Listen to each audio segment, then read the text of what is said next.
Berbicara tentang Gunung Santri, tentu setiap orang Banten mengenalinya karena Gunung Santri memiliki beberapa banyak keramat yang jarang sekali diketahui oleh masyarakat luas. Namun begitu, apakah kalian tahu keramat di balik Gunung Santri? Dan siapakah tokoh-tokoh yang dimakamkan di area gunung tersebut? Berikut akan kami bahas lengkap di video. Gunung Santri adalah sebutan sebuah bukit sekaligus nama kampung di Desa Bojonegara, Kecamatan Bojonegara, Kabupaten Serang, Banten. Gunung Santri berada di tengah gugusan gunung-gunung yang memanjang dimulai dari pantai dan berakhir pada gunung induk yaitu Gunung Gede. Kawasan ini selalu dijadikan objek wisata religi yang ramai dikunjungi warga. Karena di kawasan Gunung Santri terdapat makam para tokoh pahlawan zaman Kesultanan Banten. Makam para tokoh terlihat dari banyaknya kuburan berbatu nisan kuno yang berada di sepanjang jalan menuju puncak gunung. Salah satu tokoh zaman Kesultanan yang dikuburkan di puncak Gunung Santri yaitu Syekh Muhammad Soleh. Ia adalah santri Sunan Ampel. Dahulu, ia dikenal sebagai salah satu ulama yang aktif menyebarkan Islam di tanah Banten. Penyebarannya pun hingga seluruh wilayah pantai utara Banten. Syekh tersebut meninggal dalam waktu 76 tahun pada 1550 Hijriah. Di dekat kuburannya juga terdapat kuburan santrinya yaitu Makam Malik, Makam Israil, Makam Ali, dan Makam Akbar. Keempatnya termasuk santri setia yang selalu menemani Syekh Muhammad Soleh dalam menyiarkan agama Islam. Selain terdapat kuburan tokoh tersebut, dikutip dari laman Bantenologi, Gunung Santri juga dikisahkan pernah menjadi Ki Wasyid, salah seorang tokoh Banten yang aktif melakukan perlawanan terhadap penjajah Belanda kala itu.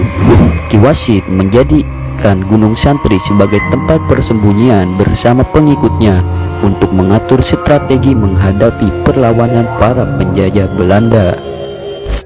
Kisah Karomah Syekh Muhammad Soleh Gunung Santri. Syekh Muhammad Soleh bin Abdurrahman adalah seorang ulama penyebar agama Islam di kawasan pantai utara Banten. Syekh Muhammad Soleh sebelumnya adalah santri dari Sunan Ampel. Setelah menimba ilmu dari Sunan Ampel, beliau kemudian menimba ilmu dari Sunan Gunung Jati, yakni ayahanda dari Sultan Maulana Hasanuddin Banten atau Sultan Syarif Hidayatullah yang pada masa itu menjadi penguasa di Cirebon.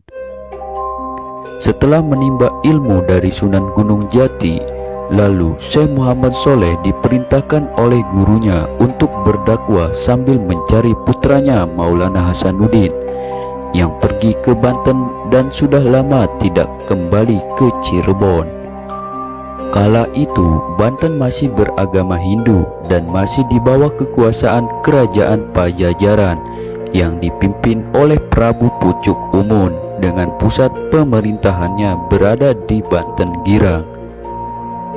Akhirnya Syekh Muhammad Soleh pun bertemu Maulana Hasanuddin di Gunung Lempuyang dekat kampung Merapit, Desa Ukir Sari, Kecamatan Bojonegara. Setelah bertemu, Maulana Hasanuddin menolak untuk segera kembali ke Cirebon karena merasa terpanggil untuk mengislamkan Tatar Banten yang masih banyak memeluk agama Hindu. Syekh Muhammad Soleh pun akhirnya menetap di Gunung Santri yang merupakan salah satu bukit dan nama kampung di Desa Bojonegara, Kecamatan Bojonegara, Kabupaten Serang, Banten. Dan beliau pun memulai berdakwah menemui Sultan Maulana Hasanuddin Banten. Maulana Hasanuddin pun kemudian mengangkat Syekh Muhammad Soleh untuk menjadi pengawal sekaligus penasehat dengan julukan Cilik Koren. Namun, Syiar Islam yang dilakukan Maulana Hasanuddin mendapat tantangan dari Prabu Pucuk Umun, sang penguasa kala itu, yang semakin kehilangan pengaruh akibat masuknya ajaran Islam.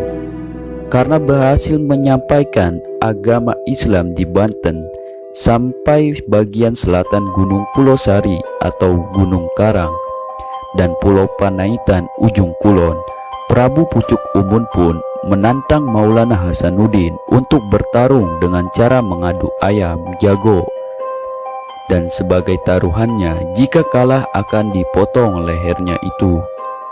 Tantangan Prabu Pucuk Umun lalu diterima Maulana Hasanuddin Banten. Setelah Maulana Hasanuddin bermusyawarah dengan pengawalnya Syekh Muhammad Soleh, akhirnya disepakati yang akan bertarung melawan Prabu Pucuk Umun adalah Syekh Muhammad Soleh, yang bisa menyerupai bentuk ayam jago seperti halnya ayam jago biasa. Hal ini terjadi karena kekuasaan Allah Subhanahu wa Ta'ala. Pertarungan dua ayam jago tersebut pun berlangsung seru, namun akhirnya ayam jago milik Maulana Hasanuddin yang memenangkan pertarungan dan membawa ayam jago tersebut ke rumahnya. Ayam jago tersebut berubah menjadi sosok Syekh Muhammad Soleh sekembalinya di rumah Sultan Maulana Hasanuddin. Akibat kekalahan adu ayam jago tersebut pun, Prabu Pucuk Umun tidak terima dan mengajak berperang Sultan Maulana Hasanuddin.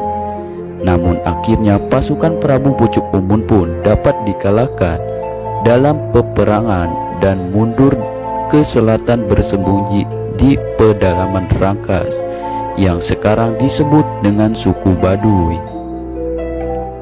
Setelah selesai mengemban tugas dari Sultan Maulana Hasanuddin Banten, Syekh Muhammad Soleh pun kembali ke kediamannya di Gunung Santri dan melanjutkan aktivitasnya sebagai mubaligh dan menyiarkan agama Islam kembali sampai wafatnya beliau di area Gunung Santri tersebut.